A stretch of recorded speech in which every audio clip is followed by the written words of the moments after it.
En birinci mildetimiz emneken bala çakağa bolğon mildetimiz saliha ayal tandoo bolup esептелет. Köşede kavo paymal tavo papal bolboyt. Azırkı uçurda TikTok, Instagram balekettin baleketi. Kebir üy bülölerde adeptülük takıreli жоқ. Ayalına söz tiygizet, asılat, ayıptayt. Sen bağa oğul törep bergen жоқсың de. Senin dubağında Huday Taala'nın kaloosu menen şaykeş kele turgan bolsa iş жүзөгө aşat. Möşöktü başına kiygize öyle alıp gelen bolboyt. Sağa sulu olgon, maga sulu emes. Maga sulu olgon, sağa sulu emes. Allah kaalaganга birinci kız bala belek beret.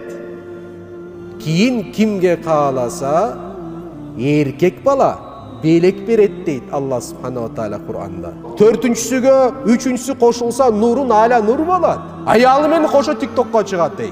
Kılıktanıp. Ayaldardın, soç tarmakların kontroldo erkektin azırkı uçurda en çok mildeti. 1.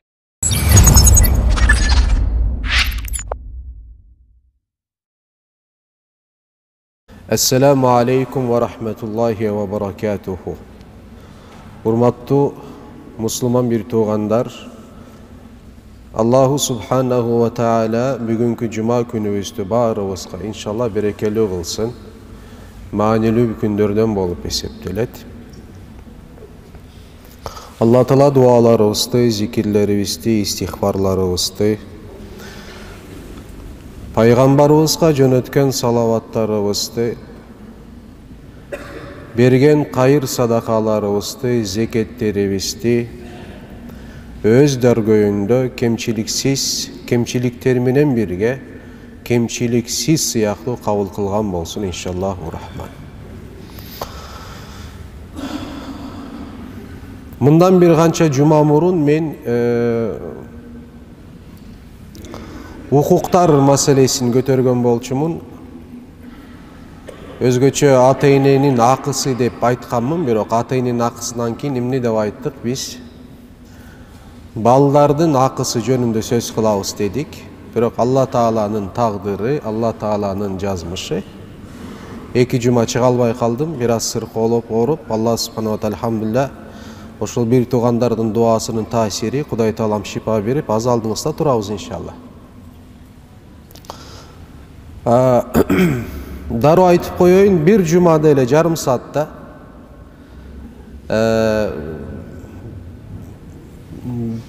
толук кандуу чагылдырыла турган bir тема эмес бул темабыз. Демек 1-2 жумабыз өтөт деген сөз. Ошон үчүн иншалла шашыштын кереги жок. Бул жума бүтүрө албасак, кийинки жума бүтүрөбүз, ал жума бүтүрө албасак, Алла Таала өмүр берсе, бирок bir маселе бар. Барыбыздын бул маселелерди эң татыктуу даражада үйрөнүүсү зарыл болуп эсептелет. Sözümdü emine menен başlayın деп атам. Sözümdü bir суроо менен başlayın деп атам. Bir байкайбыз, коомчулукта байкайбыз. Бүт жерде ата-эненин укуктары жөнүндө сөз айтылат. Көп жерде айтылат. Кайсы жер барбасаң атанын, эненин укуктары деп айтылат, бирок өтө аз бала чаканын укуктары жөнүндө сөз айтылат. Эмне себептен болушу мүмкүн дегенде, албетте ата-эненин акысын аткарбоо адам баласынын алдында бул дүйнөдө дагы, акиретте дагы өтө чоң кыйынчылыктарга түшөрү анык. Бул дүйнөдө адам баласы эч кандай ийгиликке жетпейт. Материалдык жактан болсун, руханий жактан болсун, психологиялык жактан болсун, айырмасы жок, адам баласы ийгиликсиз болот.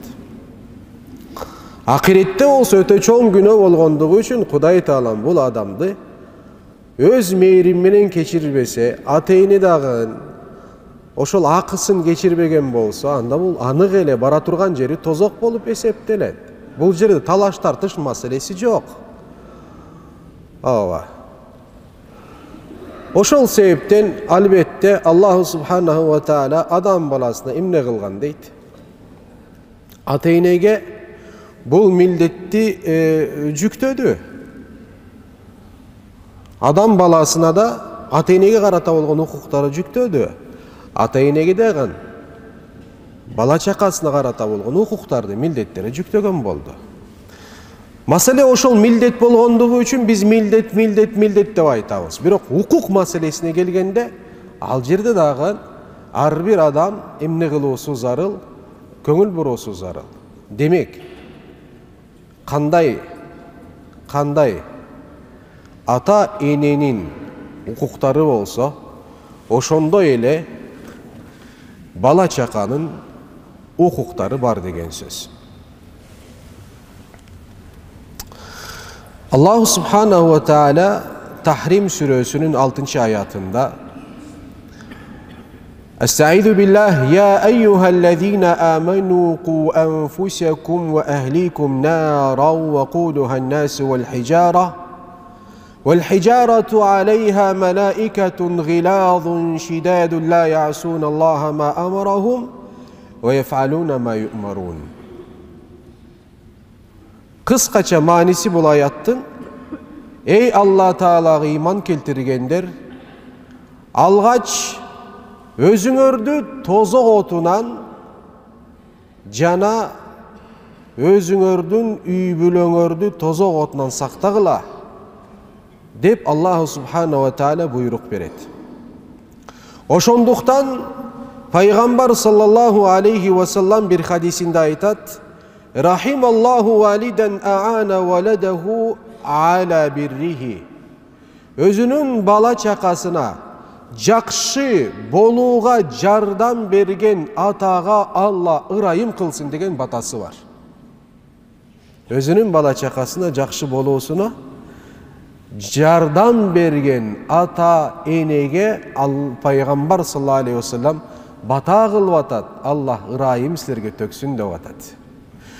Бул хадис, урматтуу бир туугандар, өтө маанилүү хадистерден болуп эсептелет. Себеп дегенде бала чакасын тозокко алып баруучу жолго салган ата-эне бар, баласын бейишке алып баруучу жолго салган ата-эне бар. Ошон үчүн Пайгамбар бул жерде эмне деп атат? Бейишке алып баруучу жолго баштаган, ошол жолго салган ата-энеге Алла Таала эмне кылсын деп атат? Ырайым кылсын деп атат. Мафхумул мухалиф деп коебуз. Тескери маани чыгарабыз хадистерден. Эгерде бул жерде бала чакасын акысын берип, алардын тарбиясына көңүл бурган, таалимине көңүл бурган ата-энесине Пайгамбарыбыз бата кылып аткан болсо, демек райымын төккөн болсун деген бата кылып аткан болсо, демек бул ишти кылбаган адамга автоматтык түрдө Кудай Тааланын налаты түшөт деген сөз.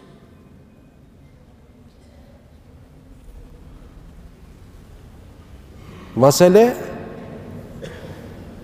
туугандарым, маселе физический жааттан, биологический жааттан эле ата-эне болуу маселеси эмес.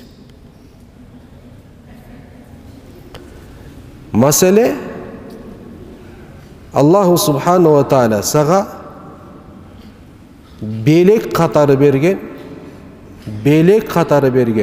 айырмасы жок. Кыз болсун, уул болсун, булар берек болуп эсептелет Аллахтан. Кээ бир ата бар, кээ бир энелер бар. Эне анча эмес, аталар бар. Жалаң кыздар төрөлсө, эмне кылат? Нааразы болот. Кимге нааразы болот? Кудайга нааразы болот. Кимге нааразы болот? Аялына нааразы болот. Ооба, аялына сөз тийгизет, асылат, айыптайт. Сен мага уул төрөп берген жоксуң деп. Бул өтө коркунучтуу бир сөз. Сен мага уул төрөп берген жоксуң. Бул эмне деген сөз? Ошол уул же кыз төрө дүйнөгө алып келүү, башкача айтканда жаратуу, ошол ажиз болгон, алсыз болгон аялдын колундабы? Бул Кудайдын колунда. Ошон үчүн Аллах Субхана ва Тааля эмне дейт? Yahabu limen yasha'u inatha ve yahabu limen yasha'u zukura.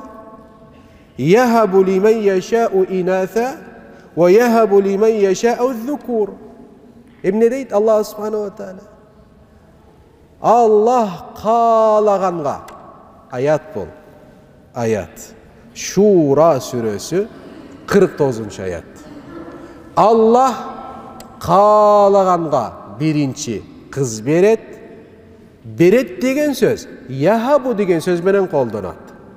Belek katarı beret degen söz. Allah qalağanğa birinci kız bala belek beret. Kiyin kimge qalasa erkek bala belek beret deydi Allah subhanahu wa ta'ala Kur'an'da. Demek kız baladağın Allah'tın berilgen çoğun bir belegi, erkek baladağın Allah'tın ıralığın öte çoğun bir belegi bolup eseptelet. Oşonduktan en birinci oşol jerde atasının mildeti en yahmedallaha, Allah Ta'alaga şükür aytat deydi. Densoluktu olup törölgön balaga şükür aytat. Ya Rabbi, sağa şükürler olsun, maga perzent berdin. Menin suyumdan emneni çıkardın, özüme okşoş bolgon bir önü çıkardın. Maga okşoş bolgon. Erten maga kamkor bola turgan, ırayım tökö turgan kızdı. Erten menin nafakamdı, erten maga kızmat kıla turgan uul berdin dep Allah emne kılat deyit bol. Allah'a şükürler de aytat deyit. Demek hurmatlı Müslüman bir toğandar. Öte manilүү bolgon bir nerse. Birinci, bala çaka jöründө en birinci algaçkı түшүнүгүбүз kızdı dağın, erkek uuldu dağın kim beret eken? Allah beret. Al jerde senin ayalыңдын zakazı ötpöyt. Senin zakazın ötpöyt. Duban gana bolat. Duban da senin duban da Huday Taala'nın kaloosu menen şaykeş kele turgan bolsa iş жүзөгө aşat. Senin duban Huday Taala'nın kaloosuna şaykeş düşpegen bolsa anda geçiresin. Allah'ın kaloosu iş жүзөгө aşat. A senden bolgon mildet bolsa Rabbim sağa şükür aytam degen mildet düşöt oşul jerde. Demek bul masele oşonda eken. Kийинки маселеге келе турган болсок. Kийинки маселеге келе турган болсок. Allah subhanahu wa ta'ala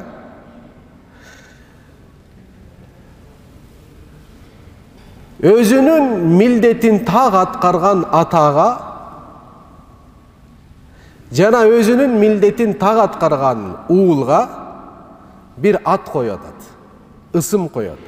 Abrar dap koyat bulardı. Jakşılar. Abrar degen ısım koyat deydi. Jakşı. Bir degen sözdü koldanat deydi. Kim abrarlardan bolsa Kur'an'dı açsaňar, abrar degen sözdügü ayatlarda bir okup çıksaňar, alarga beriletirgen sıylıktardı görseňer subhanallah deysin. Abdullah İbni Omar'dın sözü var. İnnel valide mes'ulun anil veledi. Ata ene bala çakasından Allah'ın astında cevaptı olat.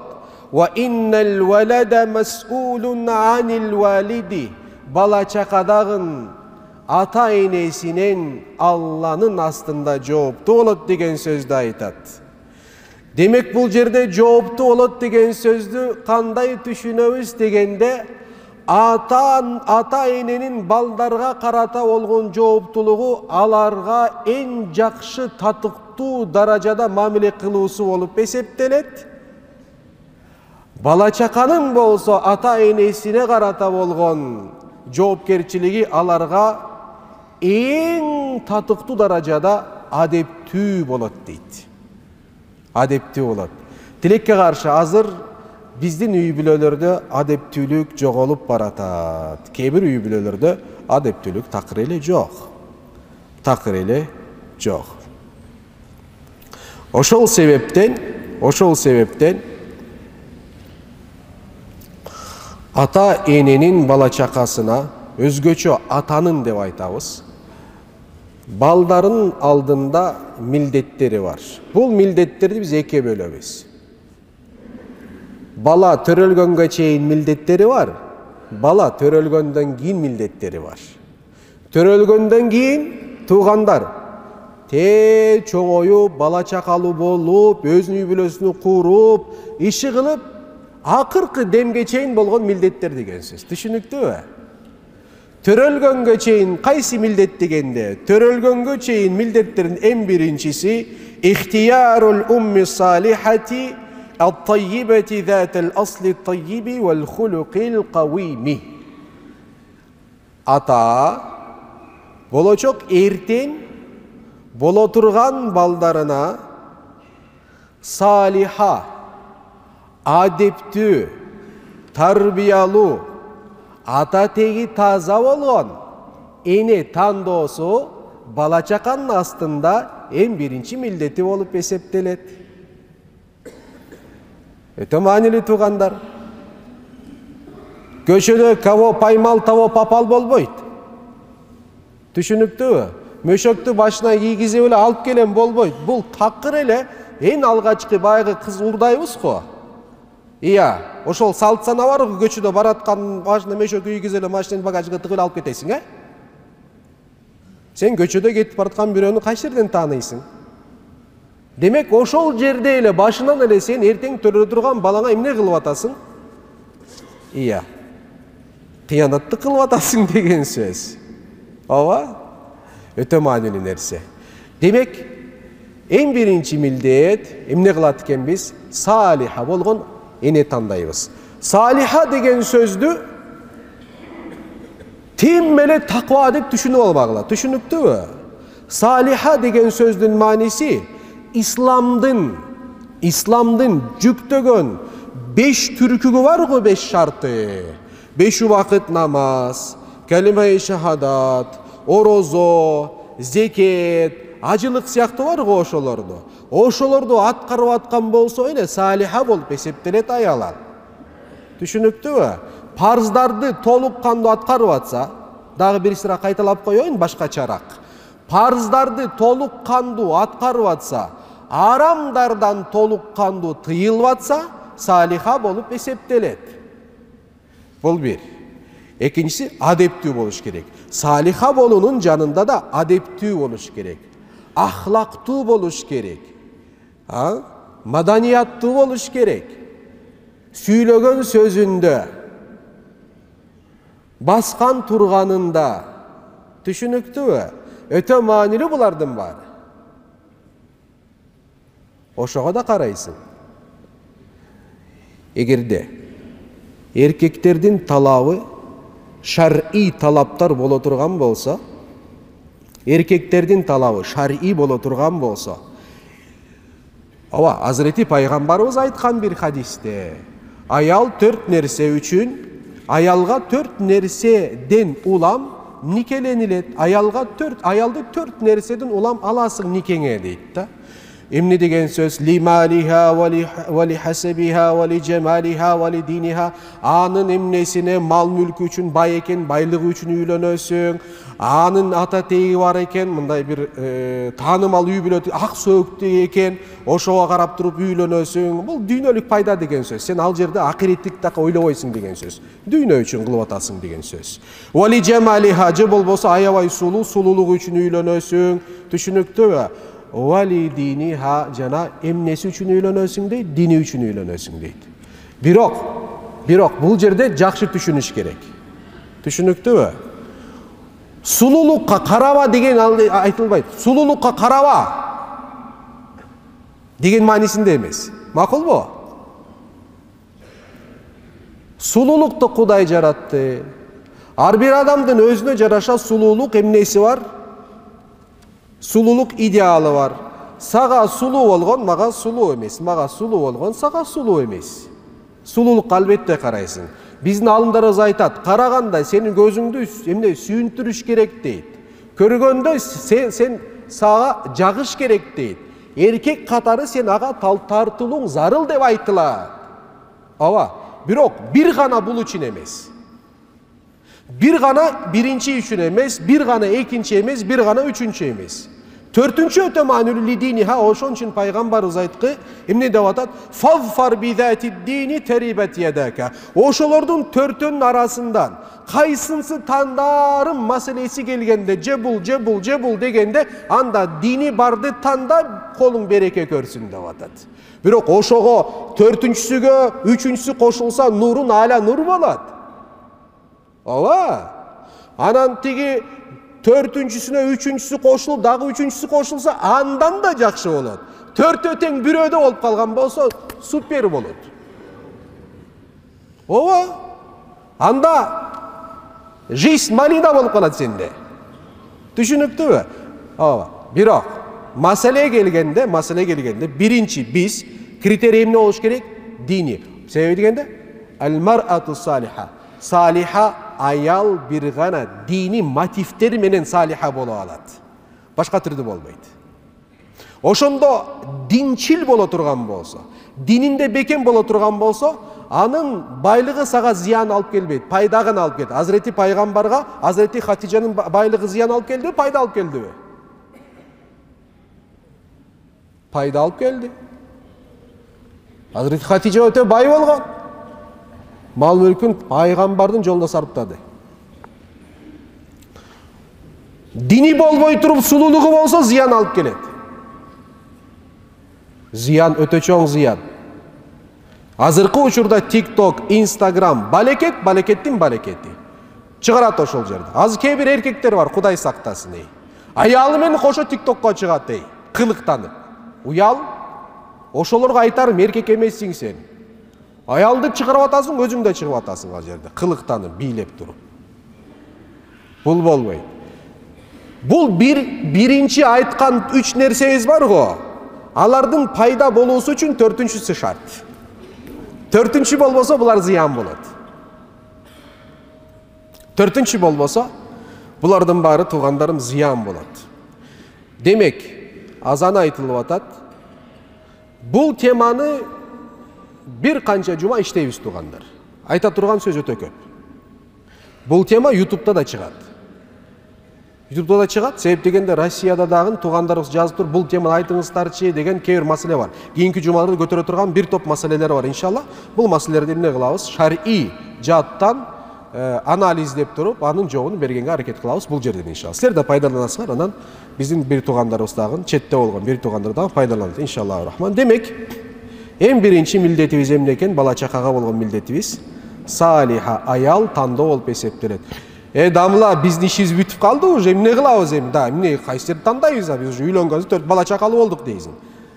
Сеники поезд кетип калды. Болду.